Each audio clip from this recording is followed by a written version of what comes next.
This may sound shocking, but it's not actually Halloween. We're in the middle of July here at Expo, Idaho, and it's been transformed into a Halloween horror convention. I'm here at Cascade, just outside the East Fire, currently burning. And as you can see, conditions are very hot and dry. This combined with some high winds forecasted tonight could mean this fire is difficult to contain. Consider providing options for kids with food allergies, such as toys or stickers, along with the teal-colored pumpkin.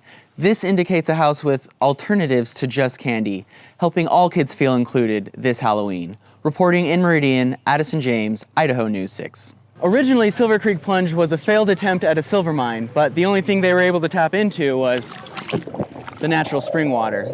This place is actually amazing. Silver Creek is the way Idaho used to be. I mean, it's still real hard to get here. You got that 15-mile dirt road climbing up over a windy, mountain pass to get into here, and it's backcountry, so.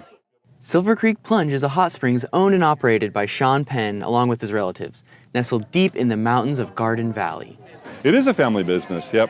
Sean has been camping here with his family since the early 70s. This was like the go-to camp spot. My parents would bring us up. I have early memories of when I was about 4 years old, 5 years old, in this exact same pool. Sean and his siblings purchased Silver Creek Plunge as a way to honor their mother after her passing.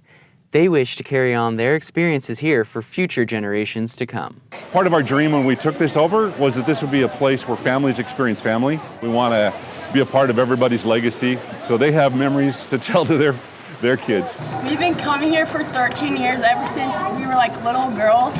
The spring water is heated naturally by geothermal activity, fluctuating between a comfortable 100 and 104 degrees. It's exciting to be able to share all of this with current Idahoans and those that are moving in and introducing them to life in Idaho. Reporting from Garden Valley, Addison James, Idaho News 6.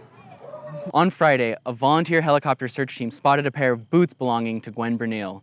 This allowed crews to narrow their search area. And earlier this week, one of Bernil's t-shirts was found, about a mile from where her car was abandoned in June. Searching is still a big area, but certainly with finding the articles of clothing, it has narrowed our search down significantly from what it was prior to that. 3 canine teams and then approximately 40 to 45 searchers, ground searchers. The foliage and topography of the area make it difficult to search. There are a lot of nooks and crannies and draws and crevices and a creek and trees, and you get into some of that, the brush is heavy. Depending on the results of the search, crews will determine whether or not to continue or to suspend it. We're hopeful if we don't turn anything up today, that eventually more information will be found, and hopefully eventually Gwen. Now, the Sheriff's Office is asking anyone hunting or recreating in the area to report any evidence or clues that they may find. Reporting in Malheur County, Addison James, Idaho News 6. Park now open to shred, and it's a sight to see, built by the same experts who crafted downtown's massive Rhodes skate park. The feature nestled inside Molinar Park in southwest Boise. Our Addison James was there. It's always exciting when a new skate park comes to town, and this one is already attracting quite the crowd on its opening day.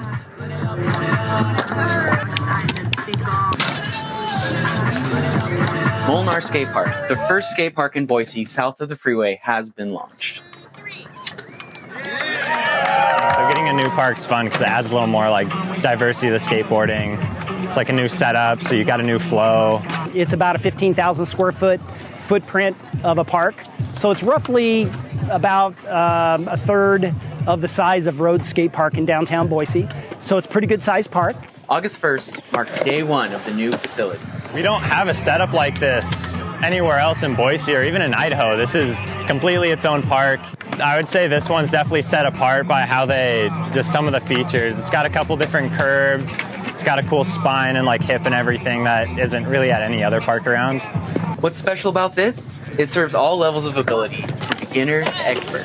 Having something out here for this neighborhood, for this part of our community, really does create an amenity that is going to be highly used out here in this neighborhood. Even skateboarding legend Tony Alva was there. He shared some tips for first-time skaters. It's nice and smooth, and I like the fact that it has pool coping, like the pools we grew up skating when we were kids.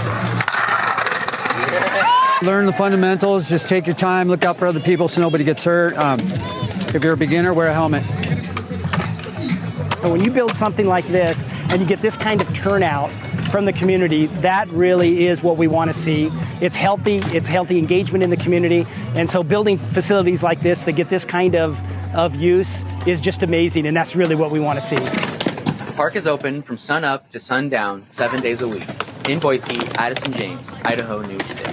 Every year, the celebration of a humble instrument draws crowds to rural Idaho. Yeah, our photojournalist AJ Howard shares some of the sights and sounds of this year's Yellow Pine Harmonica Festival. Gypsy woman told my mama before I was born.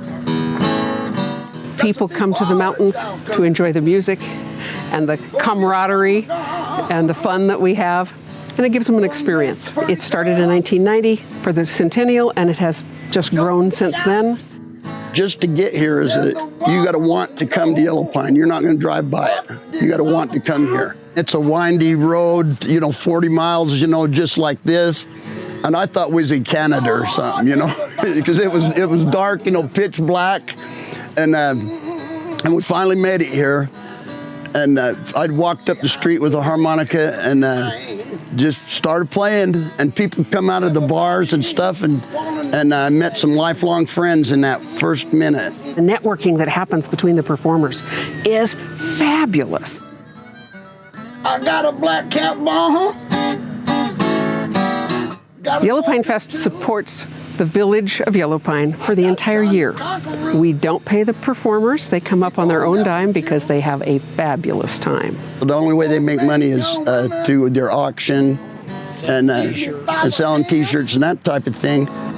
Then the world gonna know the hoochie coochie man, 'cause I'm here. Part of this is having people enjoy our town and our area. I love watching them enjoy this.